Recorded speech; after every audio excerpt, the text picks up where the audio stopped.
खुलुमबाय गोजोन फुंबिलिनि गासैबो बडलेण्ड बुब्लिनि अनसायगिरिफोरखौ बरायग्रोबाय। दिनै 28 आगस्ट बृहस्पतिबारनि फानजामुथिखौ फरायथिनो लादों आं रबिन बसुमतारिया। फानजामुथिनि गिबियाव दं मेष राशि। नोंथांनि देहायाव बेराम आजार जादोंब्ला मोजां थासारियाव फैनो हागौ। सुखुनि सान। वृष राशि। माबाफोर गाज्रि गोहोमाव गोग्लैनांनानै नोंथांनि गोसोआ बोरलाबायनो हागौ। गोसोखौ हमथाना थानाया गाहाम। मिथुन राशि। नोंथाङा माबाफोर नाजानाय दंब्ला बायदि रोखोमनि मोजां खाबु मोननो हागौ। खाबु गोनां सान। कर्कट राशि।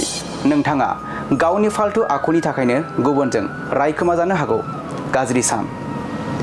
सिंह राशि।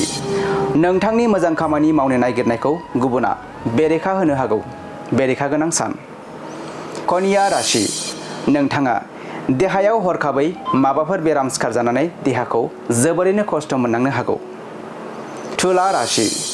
नोंथांनि मोजां खामानिया जाफुंनायनि थाखाय नोंथांनि बिसिया सुखु जानो हागौ। मोजां सान। वृश्चिक राशि। नखराव सुख सान्थिनि थाखाय नोंथाङा नखरनि थानसालियाव भग बावनांनो हागौ। धनु राशि। नोंथांनि फिसाया माबाफोर आनजाद होदोंब्ला जाफुंसारनो हानाय नङा। गोसोखौ हमथाना सोलिनांगोन। मकर राशि।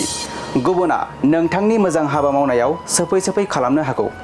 थाल लानानै खामानिखौ मावनांगोन। कुम्भ राशि। नोंथाङा जेंनायाव गोग्लैदोंब्ला सोरनिफ्रायबा मदद मोननो हागौ। आरो मीन राशि। नोंथांनि मोजांखौ नुना गुबुना मेगन सानो हागौ। जेंना गोनां सान।